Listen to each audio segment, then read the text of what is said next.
Ok, ben déjà,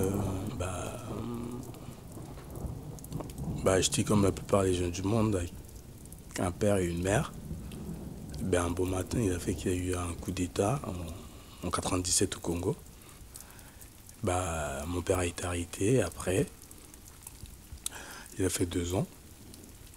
Et après, ma mère est morte parce qu'elle était diabétique. Donc, on s'est déplacé, on est parti dans les petits villages et il n'y avait pas de médicaments pendant 6 mois, donc elle a craqué. Et quand on est sorti avec mes frères, mon père il est mort aussi. Donc, j'avais quel choix sinon que quitter mon pays. C'est voilà qu'a subi le même sort que la plupart des jeunes qui sont chez moi aujourd'hui ou que mes parents. Ben, oui, je suis arrivé en France en novembre 2003, le 22 novembre précisément, parce que j'avais de la famille ici et j'ai demandé l'asile. J'avais alors que j'avais pas tous les papiers comme demandé, donc certificat de décès, des photos d'assassinat. J'aurais demandé. Déjà, s'il y a des gens qui n'ont pas d'acte de naissance, qui n'ont pas de livret ni de passeport, je sais pas si c'est facile d'avoir un certificat de décès, surtout quand un mec est enlevé ou assassiné, quoi. Donc, il n'y a pas de trace généralement. Je suis passé à l'OFRA et un mois après, j'ai reçu la lettre de l'OFRA comme quoi j'ai été rejeté. Donc, il m'a fallu faire un recours à la commission de recours. Et là, il fallait prendre un avocat et essayer de s'organiser. Donc, déjà, un avocat, il faut le payer, c'est pas gratuit. Donc, et puis, il faut avoir la chance d'avoir un bon avocat. Donc, bref, je partais avec pas mal d'handicap et je suis passé et ça n'a pas marché. J'ai été arrêté à Rennes. Et en fait, je venais voir un ami.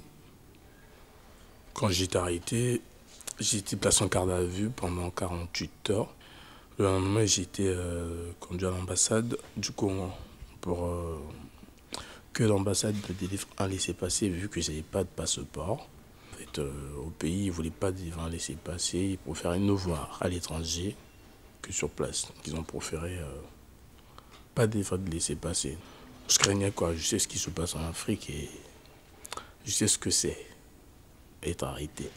Donc, bref, on est sorti et j'attendais et je suis parti à Ouassel dans un centre de tension. Des brimades, des excès de zèle, voilà quoi. Il y a du racisme.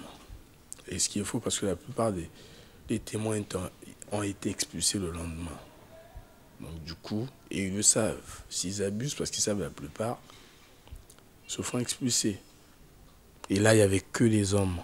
Là, moi, j'imagine pas dans les centres de détention mixtes ou pour femmes. Voilà. Du chantage, du genre.